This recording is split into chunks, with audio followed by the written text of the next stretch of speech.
오늘은 그 성경 해석의 원리라는 주제로 나누고자 합니다. 여러분들 사실 여러분들 매일매일 성경을 보시잖아요. 근데 성경을 해석하는데 우리 기본 원리가 있어요. 그 원리를 알고 해석하는 거하고 모르고 하는 거하고는 엄청난 차이가 있습니다. 여러분, 우리 성경 해석 과정에서 우리는 영혼의 그 마인드를 최대한 사용합니다. 지성, 오성, 이성을 말합니다. 그러니까 성경을 깨달는 일에 있어서 뭐 성령의 조명이 100% 인간의 노력을 대체할 수는 없잖아요.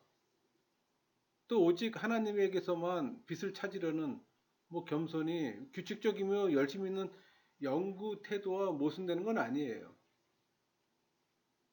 근데 우리의 지성, 오성, 이성을 사용하라고 성경의 명령을 우리는 또 신중히 여겨야 합니다.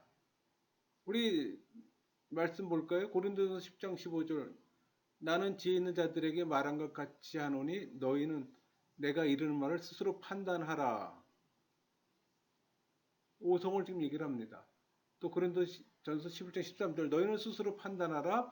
여자가 머리를 가리지 않고 하나님께 기도하는 것이 마땅하냐. 또 히브리서 5장 14절 단단한 음식은 장성한 자의 것이니 그들은 지각을 사용함으로 연단을 받아 선악을 분별하는 자니라.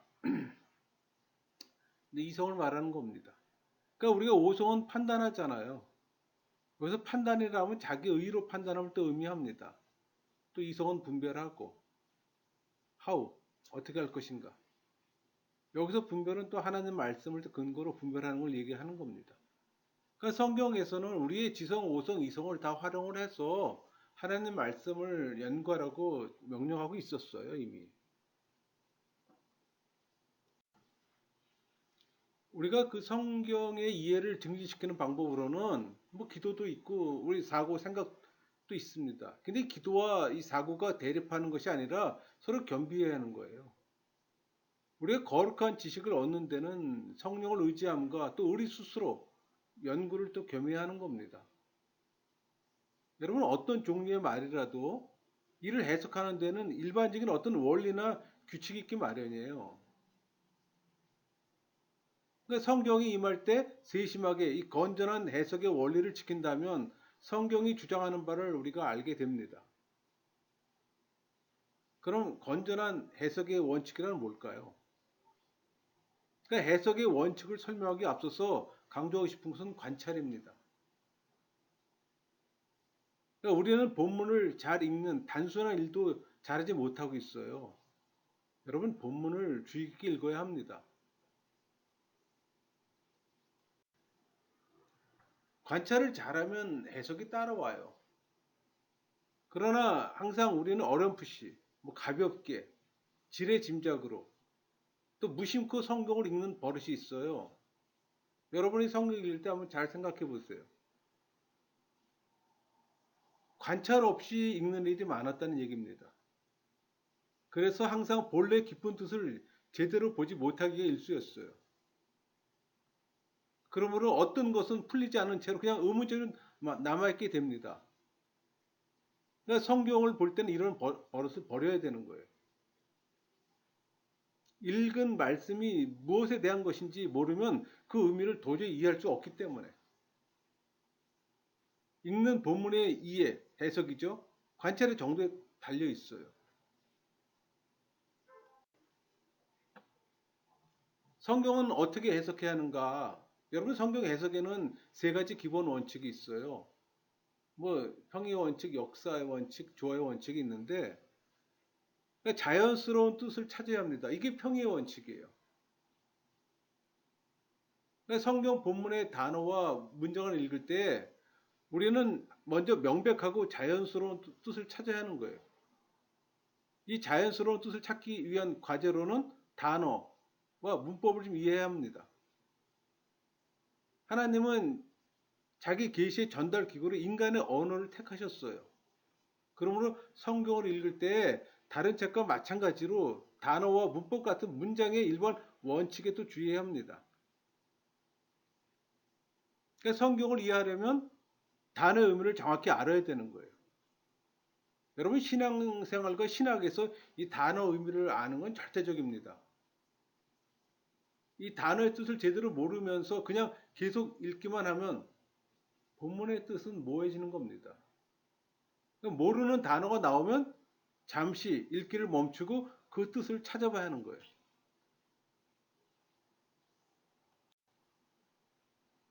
여러분 성경 해석에는 몇 가지 지침이 있어요. 그 하나가 일상생활에서 잘 쓰지 않는 이 어휘는 사전이나 다른 역본을 참조해야 한다는 얘기입니다. 또 이 사전이 결정적 도움이 안 될 때도 많아요. 그때 문맥이나 다른 역본을 참고하세요.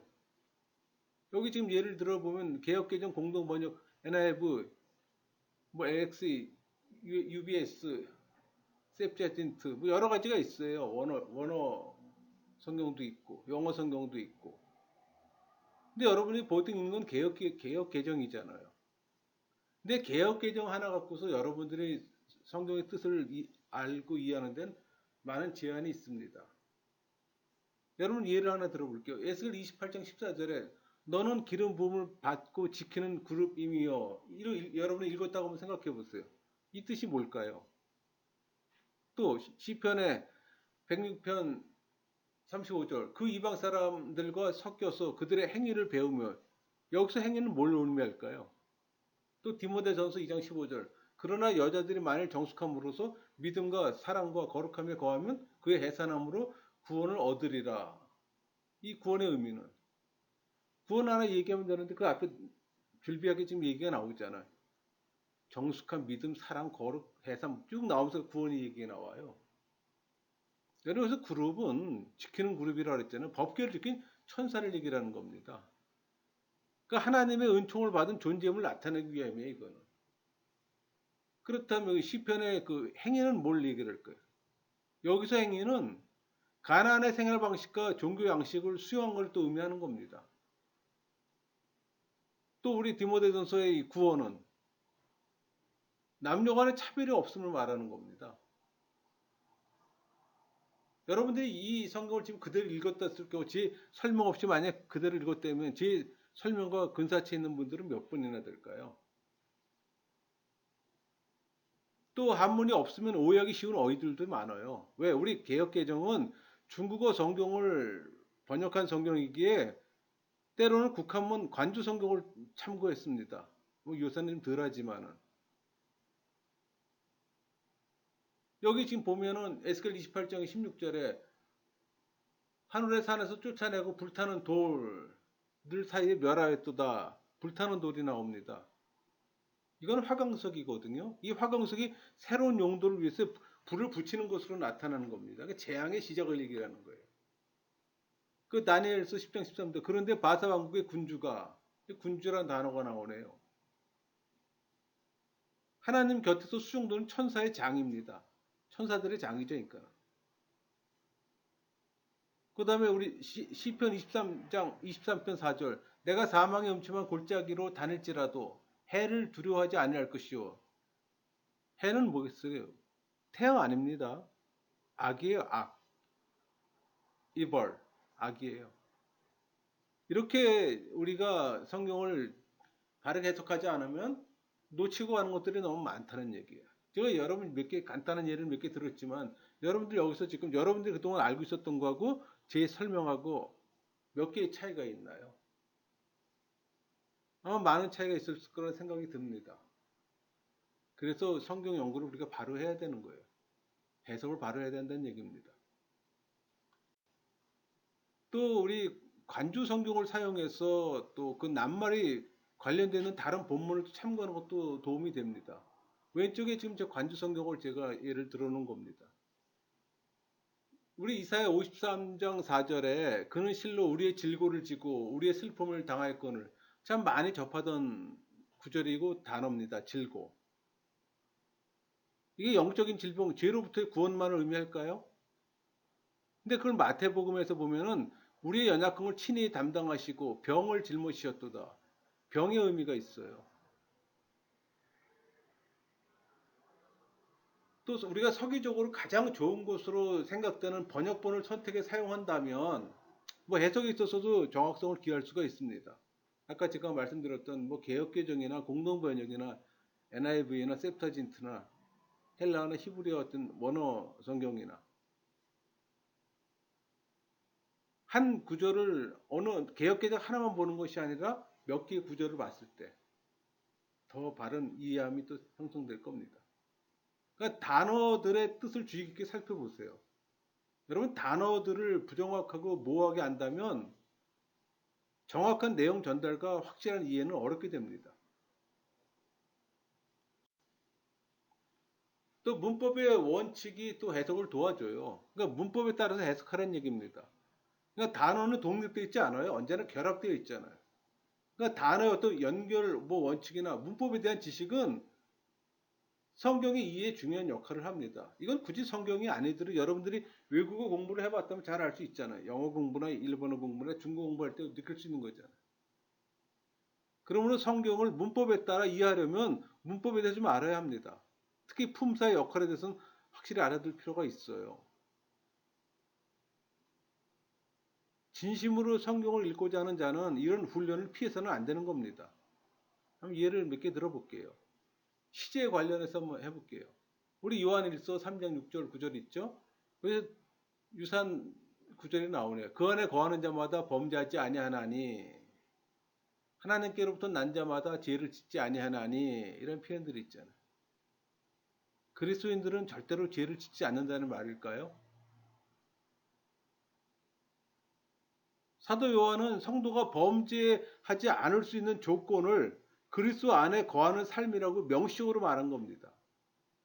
그러니까 이 본문은 그리스도 안에 거한다면 고의적이고 습관적인 죄를 짓지 않는다는 사실과 또 그리스도 안에 거하는 자는 범죄할 수 없다는 원칙론을 지금 말하는 겁니다. 또 품사의 기능에 관련해서 말씀드려보면 우리 시편 51편 4절에 내가 주께만 범죄하여 주의 목전에 악을 행하였사오니 주께서 말씀하실 때 의로우시다 하고 주께서 심판하실 때 순전하시다 하리이다. 누가 의롭고 순전합니까? 순전하시다라는 뜻은 죄나 잘못이 없는 어떤 내면적 정결의 상태를 가리키는 거예요. 또 우리 고린도전서 11장 27절 그러므로 누구든지 주의 떡이나 잔을 합당하지 않게 먹고 마시는 자는 주의 몸과 피에 대하여 죄를 짓는 것이니라. 합당하지 않게 어디에 연결될까요? 성찬의 의미를 깨달은 자는 철저히 근신해 성찬에 임해한다는 실천적 교훈을 지금 주는 겁니다. 그러니까 고린도 교인들은 자신과 다른 성도들과 하나됨의 교제는 무시했어요. 그러면서 성찬 예식을 개인적 축제처럼 만들어버리고 나아가 자기보다 더 가난한 자와 연약한 자들을 무시했어요. 돌보지 않았다는 겁니다. 그렇다면 이 단어는 아무 의미가 없잖아요. 또 접속사 연결 어미와 관련해서 말씀드려보면 우리 마태복음 7장 12절 그러므로 무엇이든지 남에게 대접을 받고자 하는 대로 너희도 남을 대접하라. 이것이 율법이요 선지자니라. 흔히 이걸 우리는 황금률이라고 보통 표현합니다. 그럼 여기 황금률은 어디에 적용될까요?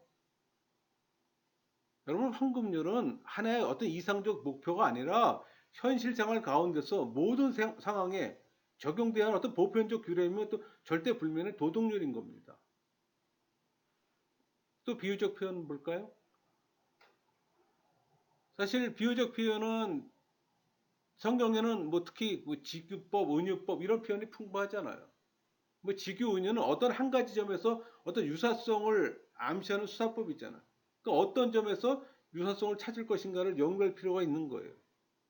우리 예로서 시편 30편 11절 주께서 나의 슬픔이 변하여 내게 춤을 추게 하시며 나의 베옷을 벗기고 기쁨으로 띠띠우셨나이다. 이 띠에 관련된 의미는 뭘까요? 그러니까 옷과 관련된 이 표현은 하나님께서 다윗의 기도에 대해 분명하게 풍성하게 응답해 주신 것을 부각시키는 겁니다. 또 우리 이사야 1장 30절 너희는 잎사귀 마른 상수리나무 같은 것이요 물 없는 동산 같으리니 여러분 물 없는 동산과 관련된 유사점 뭐가 있을까요? 그러니까 하나님을 버리고 우상에게 달려간 그들은 이 허무한 우상의 결과만큼이나 자신들도 헛되이 비참함을 이르게 된다는 걸 지금 의미하는 겁니다. 또 비유와 풍유가 있어요. 뭐 풍유에서는 비교점이 뭐 여럿인 반면에 비유는 대개 한 가지 주된 요지가 있어요. 그러므로 비유에서 세부의 어떤 사실들까지 비교점을 끌어내는 것은 바르지 않아요. 그러니까 예수님의 비유 해석 방법으로 이런 사실을 염두에 둬야 됩니다. 여러분 비유에는 3요소가 있는데 배경, 이야기, 적용이에요. 이 비유 3요소를 찾아본다면 자연스럽게 뜻은 찾아가게 되는 겁니다. 그러니까 여러분들이 우리 예수님 비유 있잖아요. 뭐 씨 뿌리는 비유, 포도원 농부의 비유, 열매 없는 무화과 나무 비유. 이런 비유를 여러분들이 읽거나 연구할 때 이 3요소에 대한 개념을 갖고 접근해야 되는 거예요. 그 배경과 지금 씨 뿌리, 예를 들어서 씨 뿌리는 비유를 설명할 때 이 씨 뿌리는 그 시대적 배경, 그 상황의 배경을 먼저 이해해야 되는 거예요. 그리고 이야기 줄거리를 이해하고 또 여기서 얻어진 건 적용을 해야 되는 겁니다. 그런 관점으로 이 비유를 접근해야 되는 거예요. 또 상징적 표현에도 유의해야 합니다. 뭐 때때로 이 자연스러운 뜻은 또 상징적이에요. 우리 그 요한복음 4장 14절 보면 내가 주는 물을 마시는 자는 영원히 목마르지 아니하리니 내가 주는 물은 그 속에서 영생하도록 솟아나는 샘물이 되리라. 목마르지 않는 생수죠. 또 요한계시록 13장 18절 지혜가 여기 있으니 총명한 자는 그 짐승의 수를 세어보라. 그것은 사람의 수니 그의 수는 666이니라. 단어의 참뜻을 분명히 알아야 합니다. 그러니까 칼빈은 자연스러운 의미에서 떠나게 하는 어떤 가장된 해석들을 의심스러운 것으로 무시할 뿐 아니라 치명적인 부패를 알았어요. 그런 걸 과감히 무시하라고 권고합니다. 그러니까 잘못된 해석들, 그런 것들을 여러분들이 분별해 낼 수가 있어야 되는 거예요. 사실 이 66 같은 경우는 얼마나 잘못된 해석이 많습니까? 종말론에 빠진 사람들은 거의 여기에 그냥 함몰돼 있어요. 여러분 성경 본래 뜻을 찾아야 하는 겁니다. 그게 역사의 원칙이에요. 왜냐하면 하나님의 계시가 맨 처음에는 특정한 시대, 어떤 특정한 나라, 특정한 사람에게 행하신 거기 때문에 그러므로 그 시대에 돌아가서 그 시대의 역사와 지리적 배경, 문화적 배경, 또 그 시대의 문체와 언어를 수고하지 않으면 안 되는 거예요. 그래야만 당시 살고 있던 사람들에게 주어졌던 그 의미를 찾아낼 수가 있는 겁니다. 그러니까 본래 뜻을 파악하기 위한 과제로 배경을 알아야 되는 거예요. 여러분 성경을 연구할 때 시대적 배경을 처음 시작한 게 시대적 배경을 파악하는 겁니다. 그러니까 성경의 배경을 이루는 어떤 역사적, 지리적, 문화적 배경에 비춰서 이 성경의 상황을 재구성해서 해석해 봐야 되는 거예요. 그러니까 성경 기자와 그 당시 원독자들의 시대와 어떤 문화, 그리고 또 성경 기자가 처한 어떤 문화적, 지리적, 정치적 요인과 관련된 이 배경들을 이해하는 게 상당히 중요합니다. 여기 지금 몇 가지 말씀 구절을 쭉 나열해 놨는데 예를 들어서 열왕기하 2장 9절에 엘리사가 이르되 당신의 성령이 하시는 역사가 갑절이나 내게 있게 하소서 하는지라. 엘리사가 구하니 갑절이에요. 문화적 배경에 대한 이해가 필요한 거예요. 마찬가지로 마태복음 8장 4절에 예수께서 이르시되 삼가 아무에게도 이르지 말고 다만 가서 제사장이 네 몸을 보이고. 이거 지금 우리에게 적용되지 않잖아요. 그럼 그 시대 문화적 배경으로 들어가야 되는 겁니다. 지금 여러분들 몇 개 쭉 말씀 구조를 나열해 놨지만 전부 다 그 시대적 배경을 알아야지만 바른 이해가 되는 말씀 구절들이에요. 그리고 또 중요한 거는 성경 지도를 이용하는 겁니다. 여러분 지리적 배경을 이해하는 건 절대적이에요. 과거에는 뭐 이런 지도가 별로 구하기가 어려웠기 때문에 이해하지 못했지만 지금은 뭐 이제 쉽게들 접할 수가 있습니다. 인터넷 들어가면 누구나 다 쉽게 구할 수 있는 지도들이잖아요. 근데 여러분 지도를 이해할 때 성경이 입체적으로 보여요. 예를 하나 들까요? 우리 열왕기상 19장 3절. 그가 이 형편을 보고 일어나 자기의 생명을 위해 도망하여 유다에 속한 부엘세바에 이르러 여러분들이 만약에 지도를 보지 않았거나 지도에 대한 개념이 없다면 이 말은 그냥 지나갈 겁니다. 그쵸? 지금 오른쪽 하단에 내계부 밑에 지금 VSF가 있잖아요. 남방 내계부 쪽에. 그리고 요한복음 4장 4절 사마리아를 통과해야 하겠는지라. 그 사마리아 위치를 여러분들이 알아야 되잖아요. 오른쪽에 유대가 있고 중간에 사마리아 있고 왼쪽에 갈릴리가 있잖아요. 그러니까 유대에서 갈릴리 가려면은 사마리아를 거쳐야 되는 거예요. 그러나 사마리아는 상종하지 못한 이방 민족들이 있었기 때문에 여리고에서 베다네로 해서 베레아 쪽으로 해갖고서 유단 동편으로 해갖고 다시 들어와서 이렇게 나사렛로 들어갔잖아요. 그러니까 그런 개념이 지리에 대한 개념이 있어야지만 성경의 말뜻이 이해가 되는 거고 머릿속에 들어오는 겁니다. 또 다른 참고 서적들 참고하세요. 뭐 성경 예를 들어서 뭐 성경을 핸드북을 참고하든가 주석을 참고하든가 그런 건 절대적으로 필요합니다. 해석 도구잖아요. 이거 없이 성경을 해석한다? 그건 말이 안 돼요. 적어도 몇 권의 책들을 갖고 있어야 되는 겁니다.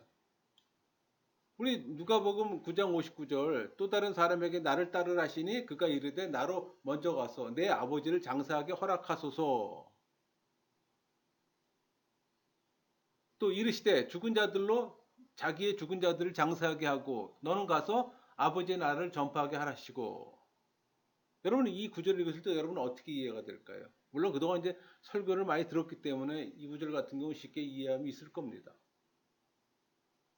그러니까 영적으로 죽은 사람들로 하여금 육체적으로 죽은 사람을 장사 지내게 하라는 뜻이잖아요. 그러니까 세상 일은 세상 사람들에게 맡기고 오직 성도들은 하나님 나라 일에 전심전력하라는 의미로 받아들이면 되는 겁니다. 또 우리 열왕기하 3장 11절 엘리야의 손에 물을 붓던 사밧의 아들 엘리사가 여기 있나이다 하니 여러분 이런 말씀 구절이 있었을 때 이 물을 붓던 사밧의 아들 엘리사 또 어떤 개념으로 이해하십니까? 여기서 물을 붓던이라는 표현은 수종드는 걸 말하는 거예요. 그러니까 손을 씻으려 할 때 그 옆에서 물을 부어주며 심부름하는 제자의 위치를 나타내는 표현입니다. 그러니까 이런 시대적 배경을 비춰 해석해 가다 보면 성경에 대한 이해가 무럭무럭 자라나게 될 겁니다. 또 성경을 좀 더 깊이 연구하다 보면 이 문학적 이해가 좀 필요해요. 특히 히브리서 형태는 유의해서 볼 필요가 있어요. 왜 그러냐면 이 히브리인들은 성경 자체를 히브리 키아즘 구조로 작성했어요.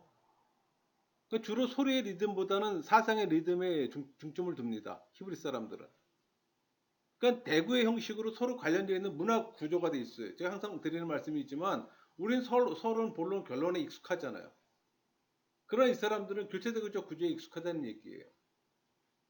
그러니까 A와 A-B와 B-C와 C- 이 대칭 구조로 돼요. 그다 제일 중앙에 핵심 테마가 있다는 얘기예요. 가장 중요한 말씀 구절이 들어가 있어요. 그쪽에. 이 대구 형식으로 서로 관련되어 있는 이 구조가 키아진 문학 구조입니다. 교체대구적 구조라고 얘기도 하죠. 그러니까 성경에 나오는 시의 형태는 히브리어에서는 명료합니다. 그러나 번역된 성경에서는 불투명하게 보여요. 알 수가 없어요. 각 행을 별도로 보지 말고 연관성을 찾아서 함께 보면 파악이 쉽습니다. 여러분 제 그 동영상 중에 키아즘 구조로 여러 개 해놨기 때문에 여러분들이 한 번씩 사전을 아니, 성경을 형광펜 갖고 찾아가면서 한번 읽는 것도 한번 해보세요. 그런 훈련이 필요합니다. 또 언어에 대한 이해가 필요해요. 그래서 우리 신학을 좀 하는 사람들은 언어 프로그램을 좀 활용합니다. 여러분 모든 인간의 언어는 살아있고 변하는 겁니다. 그러니까 말의 뜻은 한 세기와 다음 세기 사이에 또 이 문화와 저 문화 사이에 달라지잖아요. 그러니까 언어마다 각기 다른 방법의 표현 양식도 있어요. 뭐 예를 들면 우리 히브리어 관용어, 우리도 관용어가 있지만은 에스겔 44장 12절 내가 내 손을 들어 쳐서 그들이 그 제약을 담당하였느니라 주 여호와의 말씀이니라. 이럴 때 내가 내 손을 들어 이 손을 드는 행위는 맹세나 서약의 표시로 손을 드는 히브리 그 관용적 용례예요. 하지만 여기서는 특별하게 죄에 대한 하나님의 어떤 필연적 형벌을 또 강조하는 겁니다. 우리 여러분 마태복음 1장 11절 바벨론으로 사로잡혀 갈 때 요시아는 여고냐와 그의 형제들을 낳으리라 이런 표현이 있어요. 근데 여기서 요시아는 여고냐와 그의 형제를 낳았다는 표현했잖아요. 그러면 요시아가 아버지고 여고냐와 그의 형제들은 아들이 돼야 되는 겁니다. 근데 여러분 그 역대상 3장 15절 보세요. 요시아의 아들들은 맏아들 유하난과 둘째 여호야김과 셋째 시드기야와 넷째 샬룸이에요. 그럼 여고냐는 없어요. 근데 여고냐는 여러분 아들이 아니고 손자예요. 그러니까 우리가 물론 뭐 아들이나 손자나 뭐 성경을 이해하는데 별 문제는 없습니다. 그러나 우리가 성경을 오랜 동안 보는 사람으로서 그 정도 구별은 필요하잖아요. 그러니까 문자적으로 뜻이 통하지 않으면 관용어 사용 여부를 또 체크해 봐야 되는 겁니다.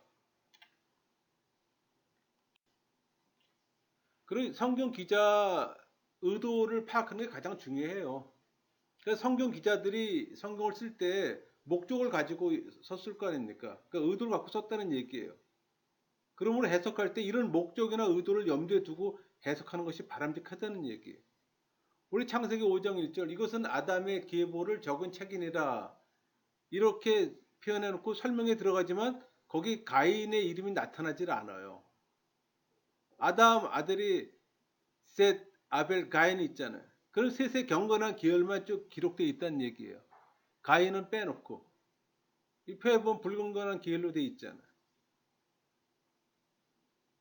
이런 것도 왜 표현되지 않았는가도 우리가 관심을 가져야 되는 거예요. 그 수준까지 나가야 되는 거예요, 여러분들이.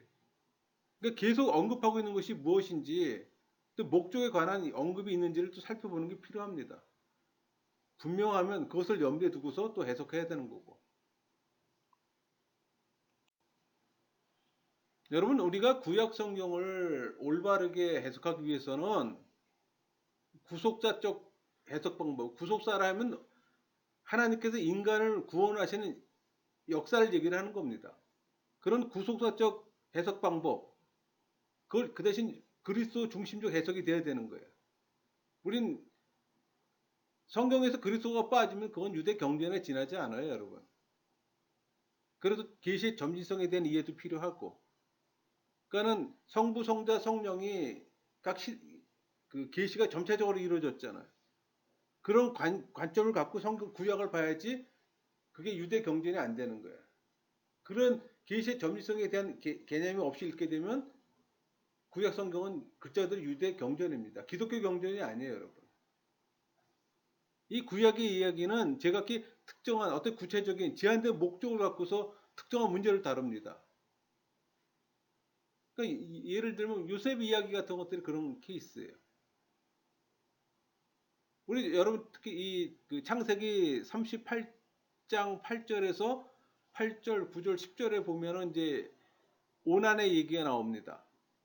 여기 성경지표에 보면은 유다가 오난에게 이르되 내 형수에게 들어가서 남편의 아우된 본분을 행하여 내 형을 위하여 씨가 있게 하라. 오난이 그 씨가 자기 것이 되지 않을 줄 알므로 형수에게 들어갔을 때 그의 형에게 씨를 주지 아니하려고 땅에 설정하며 그 일이 여호와 보시기에 악함으로 여호와께서 그도 죽이시니라. 그렇다면 여기 오난이 지금 죽임을 당했는데 오난의 죄가 뭘까요? 이 구절을 이해하기 위해서는 계대 결혼 제도에 대한 이해가 있어야 되는 거예요. 이 계대 결혼이란 이 제도는 상속인이 없이 죽은 형제 대를 이어주기 위해 죽은 자의 형제나 친척이 그 처와 결혼해서 아들을 낳아주는 관습이었어요. 그걸 수혼이라고 그랬습니다. 수혼. 또 고엘 제도라는 말도 써요. 기업 무르기 이런 개념을 쓰는데 구속이죠. 그러니까 이런 제도를 무시한 겁니다. 그러니까 오난이 죽은 이유는 형에 대한 어떤 애정 결핍과 상속 기업에 대한 이해 타산적인 어떤 탐심 그리고 신적 기원을 가진 결혼의 어떤 신성을 모독하는 죄를 범했기 때문에 죽임을 당한 거예요. 특히 우리가 성경 루키는 고엘 제도의 어떤 시행을 보여주는 책이기도 해요. 루키만이 갖는 아주 탁월한 구속 역사를 갖고 있어요.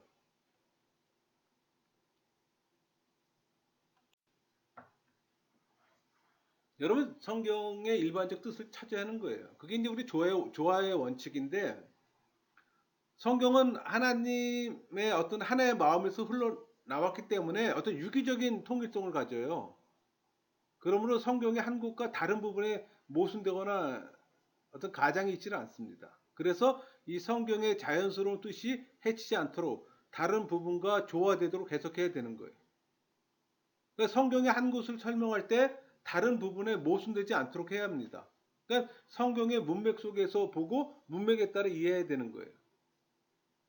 이 문맥은 본문과 함께 붙어 있는 부분으로 또 대개는 우리가 읽는 이 본문의 앞뒤 부분을 가리킵니다. 또 본질적으로는 단어는 또 문장 속에서 의미를 가져요. 그러니까 성경의 문장의 경우 대부분 앞뒤 문장과 관계 속에서 의미를 갖고, 그러니까 전체의 문맥에 비추어서 이 찬 문맥의 뜻을 보지 않고 각 절을 그대로만 보고 원하는 주제만 결부시켜 적용하고 그 말의 배합만을 이용한다면 이건 변명의 여지가 없는 실수입니다. 가까운 문맥을 예를 들어보면 뭐 로마서 14장 7절에 하나님 나라는 먹는 것과 마시는 것이 아니요 오직 성령 안에 의와 평강과 희락이라. 이럴 때 이 의와 평강과 희락에는 무슨 의미가 있을까? 그 여러분들이 한번 찾아봐야 되는 거예요. 또 고린도전서 3장 15절 누구든지 그 공적이 불타면 해를 받으리니 그러나 자신은 구원을 받되 불 가운데서 받는 것 같으리라. 이게 또 어떤 의미의 구원인가? 구원은 받는데 뭔가 지금 불 가운데서 받는 것 같다 그랬잖아요. 그러니까 심판의 날에 뼈저린 고통과 손실 또 부끄러움을 맛보게 할 것이고 그럼에도 불구하고 구원은 된다는 내용이에요. 또 고린도 후서 6장 4절 너희는 믿지 않는 자와 멍에를 같이 매지 말라. 의와 불법이 어찌 함께하며 빛과 어둠이 어찌 사귀며 그리스도인과 비그리스도인과 결혼을 금한다. 뭐 이럴 때 뭐 사용되는 말이기도 해요. 근데 이 본래 의미가 그걸까요? 신앙과 윤리적인 면에 있어서 성도의 정체성을 유지할 수 없는 상황에까지 이르지 않도록 자신을 지키라고 권고하는 내용이에요. 또 우리 데살로니가 전서 5장 22절 악은 어떤 모양이라도 버리라. 이건 글자들 본질 직역하면 모든 종류의 악을 버리라는 의미입니다. 또 호세아 6장 1절에서 3절까지 오라 우리가 여호와께로 돌아가자. 여호와께서 이틀 후에 우리를 살리시며 셋째 날에 우리를 일으키시리니 우리가 그의 앞에 살리라. 그러므로 우리가 여호와를 알자. 힘써 여호와를 알자. 많은 사람들이 신앙을 말할 때 이 부분을 인용도 합니다. 근데 사실 이 부분은 미래에 있을 백성들의 회개를 말하는 겁니다. 또 야고보 4장 17절 그러므로 사람이 선을 행할 줄도 알고도 행하지 않으면 죄인이라. 이 의미는 어떤 일이 선할 줄 알고 또 그것이 하나님 뜻에 합당한 줄 알면서 고의적으로 거역하면 죄가 된다는 의미예요. 또 다니엘 12장 4절 다니엘이 마지막 때까지 이 말을 간수하고 이 글을 봉함하라. 많은 사람이 빨리 왕래하며 지식이 더하리라. 빨리 왕래한다니까 무슨 말세 어떤 교통수단의 어떤 발달 정도로 생각하는 사람도 있어요. 그런 뜻은 아니에요. 이 종말에 많은 하나님의 백성들이 이 예언의 성취를 주시하며 그 예언의 참된 의미를 깨닫기 위해 열심으로 노력할 걸 가르치는 겁니다. 이렇게 문단을 전체의 줄거리를 이해하는 것이 절대 필수적인 요소입니다. 그렇게 인식하고 또 그 문단을 중심으로 사고하는 것이 중요해요. 그건 아무리 강조해도 지나치지 않습니다. 여러분 또 저기 한 성경의 전체적 문맥을 또 볼 필요가 있어요. 우리 예레미야 33장 3절 너는 내게 부르짖으라 내가 내게 응답하겠고 내가 알지 못하는 크고 은밀한 일을 내게 보이리라. 여기서 부르짖어 응답받을 크고 은밀한 일은 뭘까요? 사실 기도원에 가면 많이 볼 수 있는 말씀 구절입니다. 기도원마다 참 크게 현수막으로 붙여놓은 걸 몇 번 보고 그랬는데 진짜 잘못 사용하고 있는 말씀 구절이기도 해요. 사실 뭐 문자적 의미로는 이 크고 은밀한 일은 측량할 수 없는 일, 뭐 위대한 일 그런 뜻을 갖고 있어요. 그러나 본 뜻은 장래에 하나님의 주도로 이루어질 바벨론 포로의 유다 회복을 지칭하는 겁니다. 또 더 나아가서는 메시아의 강림과 그로 인한 구원의 예언을 확장시킬 수도 있어요. 전체 성경의 전체적인 문맥을 생각해 봐야 되는 겁니다. 그 예레미야 한 권의 책으로 끝나는 것이 아니라 이걸 더 확대해서 볼 수 있어야 된다는 얘기예요. 그러니까 성경을 전체적 어떤 성경 가르침에 따라 해석을 해야 된다는 얘기예요. 그러니까 전체 성경이 본문의 궁극적인 문맥입니다. 그러니까 구약과 신약의 관련성을 다루어 성경 말씀은 전체로 이해되는 거예요. 이 성경의 전체적 문맥을 이해하는 지침을 주면은 다른 성경의 평행 구조를 참고하라는 얘기예요. 우리 사복음서에서 한 예를 들어 보면은 우리 마가복음 11장 12절에 13절, 14절 말씀 그 무화과 나무 저주하는 내용이 있잖아요. 그 반면에 이제 마태복음 21장의 병행 구절로서 그 18절, 19절 있잖아요. 그 두 개가 동일한 내용을 마가하고 마태가 쓴 겁니다. 근데 이 마가복음이 이 이스라엘에 대한 하나님의 어떤 임박한 심판을 극적이고도 예고적으로 보여준 어떤 표징이라면 마태복음은 바로 여호와의 진노의 날이 임박해 왔음을 알리는 선포예요. 그러니까 똑같은 사건을 보더라도 개념의 이해가 좀 약간 다르다는 얘기예요. 그래서 우리가 사복음서 볼 때도 병행 구조를 한번 찾아볼 필요가 있다는 얘기예요. 여러분 신약에는 구약에 대한 많은 해석이 나옵니다. 뭐 성경 해석에서 우리가 신약 성경으로 구약의 의미를 깨달으려면 신약이 구약을 해석하는 방법을 터득하면 됩니다. 우리 로마서에서 세례의 의미를 말할 때 신약을 인용하는데 그 근거는 구약에서 가져와요. 왜? 그 이유는 신약 성경의 근거가 구약 성경이기 때문에. 우리 세례를 하나 보더라도 베드로전서 3장 20절에 21절 노아의 홍수 사건, 골로새서 2장 11절 12절에 할례, 고린도전서 10장 1절 2절에 홍해를 건너는 사건 이렇게 몇 개의 사건으로 인용을 하잖아요. 또 출애굽기 우리 14장 21절 모세가 바다 위로 손을 내밀매 여호와께서 큰 동풍이 밤새도록 바닷물을 물러가게 하시니 물이 갈라져 바다가 마른 땅이 된지라. 홍해 건너 사건이 나옵니다. 근데 이걸 신약의 해석은 우리 고린도전서 10장 1절 이전에 나와요. 형제들아 나는 너희에게 알지 못하기를 원하지 아니하노니 우리 조상들이 다 구름 아래 있고 바다 가운데를 지나며 모세에게 속하여 다 구름과 바다에서 세례를 받고 홍해를 건넌 사건이 지금 신약에서는 세례로 지금 해석이 되어지는 겁니다. 또 우리가 또 표상 뭐 타이포를 볼 수가 있는데 그 신약의 어떤 그 영적 실제에 관해서 구약에 예시되어 있는 하나님의 어떤 계획적인 표현 방법이 하나입니다. 근데 우리가 주의할 것은 신약이나 다른 성경 본문의 어떤 평행절의 이 명료성과 확실성을 판단해 독단적으로 해석을 하지 말라는 얘기예요. 성경 자체의 해석을 주목하라는 얘기입니다.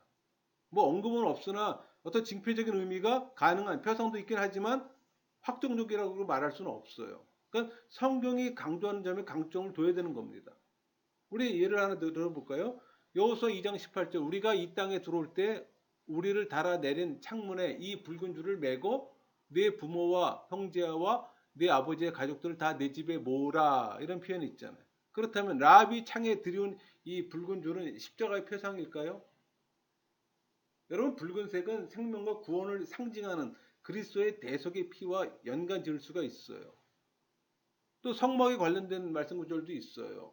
우리 히브리서 9장 24절 그리스도께서는 참것의 그림자인 손으로 만든 성소에 들어가지 아니하시고 바로 그 하늘에 들어가사 이제 우리를 위하여 하나님 앞에 나타나시고 라는 표현이 있습니다. 하나님께로 이르는 길이 되는 그리스도의 표상이에요. 그러니까 지상의 성소는 단지 외형적인 것만을 속죄하는 불완전한 것이잖아요. 그러니까 하늘의 실체를 보여주는 그림자에 불과해요. 그러니까 그리스도는 지상 성소의 어떤 실체인 하늘의 성소에 들어가신 겁니다. 또 그리스도께서 하나님이 거하시는 성소인 참하늘에 들어가신 것은 이미 십자가상에서 자신을 제물로 하나님께 드렸기 때문이에요. 그러니까 지상의 성소에 들어가는 이 대제사장들처럼 희생 제사를 드리기 위해서 들어간 것이 아니라 하나님 앞에서 죄인 우리 인간들을 위해 중보하시기 위함입니다. 그런 개념으로 이해를 해야 되는 거예요. 지금까지 성경 해석에 관한 세 가지 원칙은 성경이 하나님께로부터 사람에게 이르는 평이하고 또 역사적이고 일관성 있는 통신이라는 성격에서 이끌어져 나온다는 이 주장이 존 스타트의 주장입니다.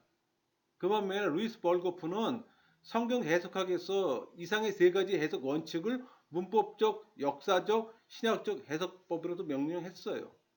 어쨌든 간에 중요한 것은 이런 원칙을 이끌어내는 지침들을 잘 숙지하는 것이 성경 해석에 이르는 바른 길이 되는 겁니다.